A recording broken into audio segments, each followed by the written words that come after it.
آج اصل میں کسی ایک خاص مقام سے درس قرآن کی بجائے ایک موضوع پر گفتگو ہے، اور وہ موضوع یہ ہے کہ شادی بیاہ کی تقریبات، اس کے لیے مسنون طریقہ کیا ہے، اور ہمارے ہاں جو بدعات رائج ہو گئی ہیں، جو اسراف و تبذیر ہو رہی ہے، ان کو ختم کرنے کی کیا سبیل ہے۔ آج جو میں کام کرنے چلا ہوں ایک سماجی برائی کی اصلاح، لیکن یہ کام بھی مسنون ہے اس اعتبار سے کہ میں نے ابھی جو آیہ مبارکہ آپ کو سنائی ہے سورہ اعراف کی آیت نمبر 157، پس منظر یہ ہے کہ حضرت موسیٰ علیہ السلام جب اپنی قوم کے 70 سرکردہ افراد کو لے کر کوہ طور پر گئے اللہ سے توبہ کرنے کے لیے کہ ہمارے لوگوں نے جو گوسالہ پرستی کا جرم کیا ہے، اے اللہ تو بخش دے، فرما اس کا، اور ہم نے اس کی سزا بھی دے دی ہے، ان لوگوں کو قتل بھی کر دیا ہے اپنے ہاتھوں سے جنہوں نے شرک کیا، مرتد ہو گئے، پھر بھی اے اللہ تیری معافی کے طلبگار ہے، اور ساتھ ہی دعا کی اے اللہ ہمارے لیے اپنی رحمت لکھ دے، خالص کر دے، معین کر دے ہمیشہ کے لیے کہ ہمارے شامل حال تیری رحمت رہے گی۔ اللہ نے اس کا جواب دیا، میری ایک رحمت تو عام ہے، اور وہ پوری دنیا ہر شے اس کے ساتھ شامل ہے، اس کا وجود ہی میری رحمت کی بنیاد پر ہے، لیکن میری ایک خاص رحمت ہے، وہ میں نے ان لوگوں کے لیے مخصوص کر دی ہے جو میرے رسول نبی امی پر ایمان لائیں گے، ان کی پیروی کریں گے، جن کا ذکر وہ موجود پائیں گے لکھا ہوا اپنی کتاب میں، تورات میں اور انجیل میں، اور وہ جب آئیں گے تو کیا کام کریں گے۔ یہ 3 جوڑے ہیں جن کی طرف توجہ دلانا چاہتا ہوں۔ یامرہم بالمعروف وینہاہم عن المنکر، پہلے تو یہ کہ وہ نیکی کا حکم دیں گے، بدی سے روکیں گے۔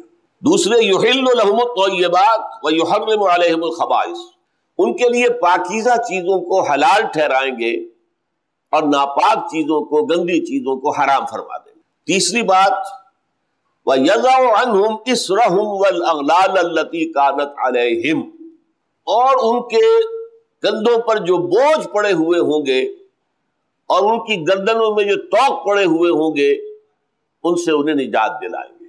آخری ٹکڑا یہ ہے فَالَّذِينَ آمَنُوا بِهِ، تو جو لوگ ان پر ایمان لائیں گے، وَعَزَّرُوهُ، ان کی تعظیم کریں گے، وَنَصَرُوهُ، اور ان کے مشن میں ان کے دست و بازو بنیں گے، مدد کریں گے، وَاتَّبَعُوا النُّورَ الَّذِي أُنزِلَ مَعَهُ، اور اس نور کا اتباع کریں گے جو ان کے ساتھ نازل کیا جائے گا، یعنی قرآن حکیم، أُولَٰئِكَ هُمُ الْمُفْلِحُونَ، وہ ہوں گے کامیاب ہونے والے۔ یہ جو آخری ٹکڑا ہے جس میں کہ ہر مسلمان کے حضور کی نسبت سے 4 فرائض سامنے آئے، فَالَّذِينَ آمَنُوا بِهِ، ایمان، وَعَزَّرُوهُ، تعظیم، وَنَصَرُوهُ، اور ان کی مدد کریں، یعنی ان کے مشن میں ان کے دست و بازو بنے، وَاتَّبَعُوا النُّورَ الَّذِي أُنزِلَ مَعَهُ، اور اس نور کا اتباع کریں جو ان کے ساتھ نازل کیا جائے گا، یعنی قرآن حکیم۔ یہ 4 حقوق ہیں حضور کے جو مجھ پر، آپ پر عائد ہوتے ہیں۔ اس وقت مجھے اس آیت کا صرف ایک ٹکڑا جو ہے وہ آپ کے سامنے تفصیل سے بیان کرنا ہے۔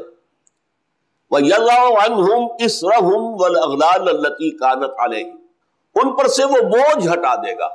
اسر ایسے بوجھ کو کہتے ہیں، حمل ایسا بوجھ ہے جسے لے کر انسان چل سکے، اس لیے حمال کہتے ہیں، جو آپ کا بوجھ اٹھا کر یہاں سے وہاں لے گیا، حمال۔ تو بوجھ، حمل تو وہ ہے جس کو لے کر چل سکے، اسر وہ ہے جس کے نیچے انسان دب کر رہ جائے، چل نہ سکے۔ تو ان پر جو اسر لاد دیے جائیں گے اور جو ان کے گردنوں میں توق ڈال دیے جائیں گے، ان سے ان کو نجات دلائے گا۔ یہ کون سے بوجھ تھے اور یہ کون سے توق تھے؟ سب سے پہلے زمینداروں کا، جاگیرداروں کا، سرمایہ داروں کا ظلم جو غرباء پر ہو رہا ہے اور ہمیشہ سے ہوتا آیا، بہت بڑا بوجھ۔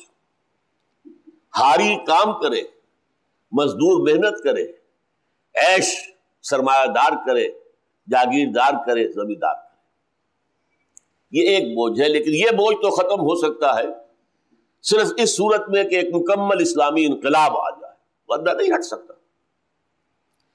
دوسرے بوجھ، مذہبی لوگ نئی سے نئی چیزیں ایجاد کرتے ہیں، کچھ اپنے کھانے پینے کا سلسلہ،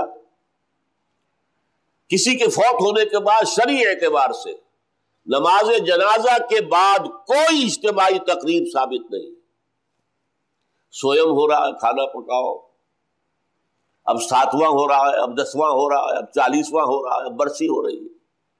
کتنا بوجھ ہے جو آپ لوگوں پر ڈال رہے ہیں، اور قانون میں مین میخ نکال کر دین کو سخت سے سخت کرتے چلے جانا. مولوی اپنے لیے تو کتاب الحیل جانتا ہے، ہیلا کر کے بچ جاؤ، اور دوسروں کو سخت سے سخت حکم سناتا. یہ بھی ایک مذہبی اعتبار سے بوجھ اسر اور اغلال میں شامل. ایک اسر اور اغلال ہو جاتا ہے رسومات کے ذمن میں. وہ خود کردہ رہا علاج نیست. انسان کچھ اپنے آس پاس کو دیکھ کر، کچھ اگر وہ پہلے سے ہندو تھے، کچھ اور تھے، تو اپنی کچھ آبائی رسومات کو لے کر اپنے اوپر شدید بوجھ لے لیتا ہے، گلوں پر بوجھ اور گردنوں میں توق. یہ ہے اس کا موضوع جو میرا آج کا ہے کہ شادی بیاہ کی رسومات کے ضمن میں ایک تو وہ ربڑ کی طرح کھنچتی جا رہی ہے، دعوتیں ہو رہی ہیں. یہ ابھی رشتہ کرنے گئے ہیں تو دعوت ہے، اب شادی کی تاریخ لینے گئے ہیں تو دعوت ہے، پس رہا ہے بیٹی والا. نکاح کرنے گئے ہیں تو دعوت ہے، ولیمہ ہے، اور نہ معلوم کتنی، جس میں نہ صرف پیسے کا ضیاع ہے بلکہ لوگوں کے اوقات کا ضیاع ہے. آپ کریں گے کوئی دعوت پر کوئی نہیں جائے گا آپ کا دوست یا عزیز تو آپ کو شکایت ہوگی.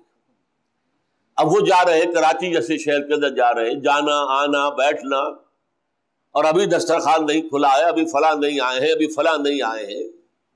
یہ سارا وقت، اینڈ ٹائم از منی.